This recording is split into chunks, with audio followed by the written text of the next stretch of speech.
Selamat malam Pak Bekto, selamat malam Pak Fikar. Selamat malam, Mbak Sofi.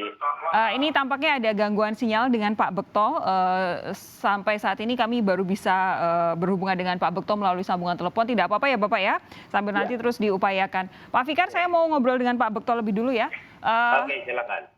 Pak Bekto, ini apa tanggapan Kompolnas ketika kemudian ada dugaan keterlibatan anggota polisi dalam kaburnya buron pelarian buron Bank Bali ini, Cesi Bank Bali Joko Chandra, sehingga sampai kemudian 3 jenderal dicopot, Pak Bekto?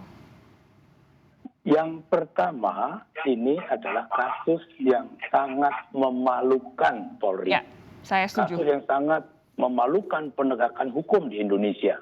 Sangat memalukan negara. Ini harusnya tidak boleh terjadi. Yang kedua, supaya masyarakat tahu bahwa perilaku menyimpang anggota Polri itu setidak-tidaknya dibagi menjadi 3. Yang pertama, dia melanggar aturan disiplin.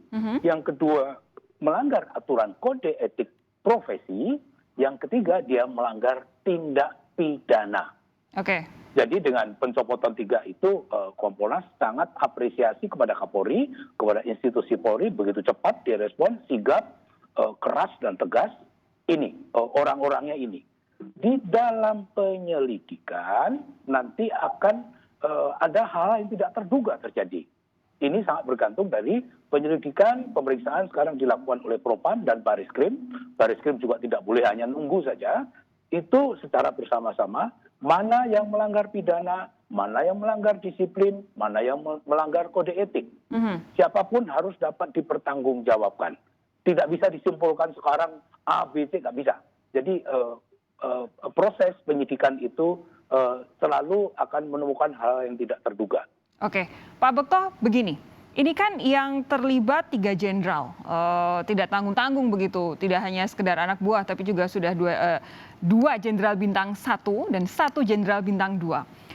Ya. Anda tadi menyebutkan harus ada apresiasi. Kita juga mengapresiasi Pak Idam Aziz langsung keras begitu ketahuan ada yang melanggar langsung dicopot.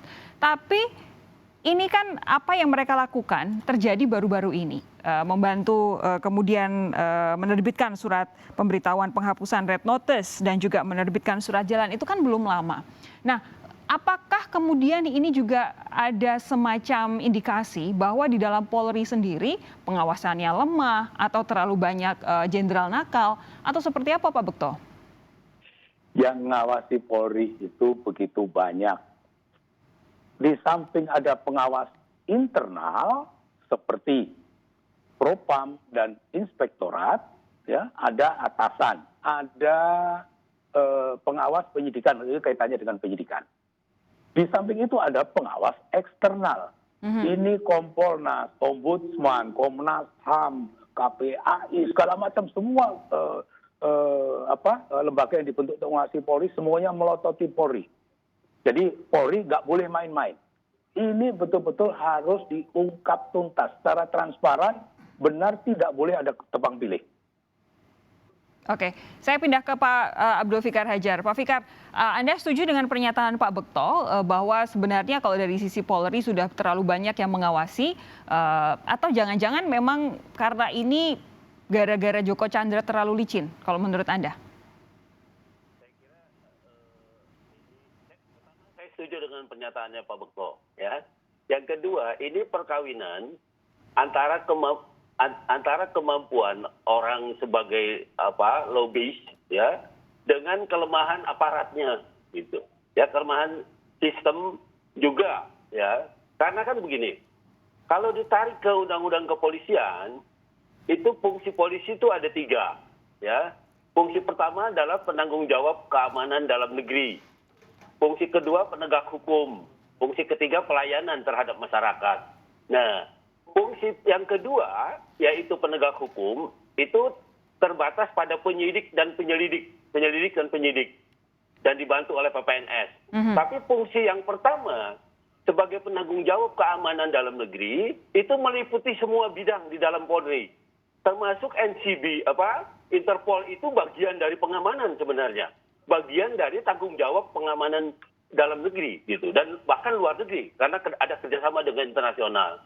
Nah, karena itu sebenarnya semangatnya harus semangat pengamanan gitu. Ya. Nah, itu yang tidak ada gitu. Tapi tiba-tiba kemudian Joko Chandra masuk ya melalui orang-orangnya gitu. Nah, karena itu kalaupun nanti ada proses pidana, tidak cukup memproses pada jenderal-jenderal ini saja, tapi juga pada pihak-pihak yang menyebabkan jenderal ini berani mengeluarkan surat-surat dalam rangka kelancaran Joko Chandra bolak-balik ke dalam negeri gitu. Pak Fikar, tapi apa Anda melihat ini sebenarnya masih ada begitu mafia kasus di balik kasus Joko Chandra? Regenerasi mafia itu saya kira jalan terus, ya. Ini Anda kalimatnya luar biasa menggelitik, regenerasi mafia kasus ya? Iya, karena saya tuh berkecimpung di bidang hukum sejak tahun 84 tepatnya. Nah, itu sudah ada tahun itu, gitu. Sekarang ini sudah 2020, sudah 36 tahun, itu masih ada. Dan polanya sama, gitu. Ya, kalau dilihat polanya sama. Nah, karena itu saya bilang, ini bagian dari regenerasi. Padahal sebenarnya kan kita sudah ada menciptakan good governance, keterbukaan, transparansi. Nah, karena mafia itu bekerjanya di dalam gelap kan sebenarnya, di dalam ketertutupan. Nah, itu yang tidak bisa dihilangkan. Ketika kekuasaan itu tidak bisa dikontrol, maka terjadilah mafia di situ. Nah, dari satu sisi saya setuju ya bahwa dengan Pak Bekto bahwa ada banyak pengawasan gitu. Tapi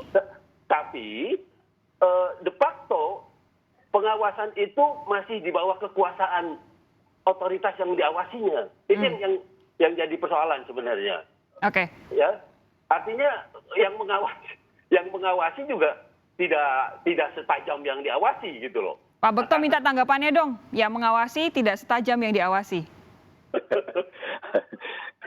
Pernyataan yang bagus, saya sependapat dengan Pak Fikar, ya. Ini kok bareng-bareng. Oh enggak, silakan Pak Bekto. Oke, saya teruskan. Ini ya dimulai karena ada penyalahgunaan wewenang. Penyalahgunaan wewenang oleh Brigjen Prasetyo Utomo. Ya. Ya. Bagaimana penyalahgunaan wewenang ini terjadi? Ya, dia membuat surat jalan yang seharusnya itu nggak ada kaitannya dengan jabatannya, dia membuat surat jalan. Surat jalan ini kalau dipandang dari sisi hukum itu sebagai membuat surat palsu. Ya. Ini membuat surat palsu. Nanti Pak Fikar itu bisa jauh sekali membahas masalah ini.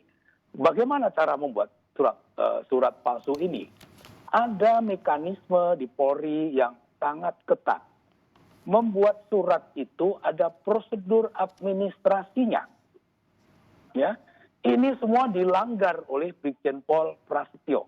Ya, harus ada dasar dulu membuat surat itu. Ya, ada dasarnya dulu. Yang kedua, harus ada pembuat yang namanya autentifikasi itu oleh konseptor. Nanti konseptor paling tidak ada atasannya 2 itu.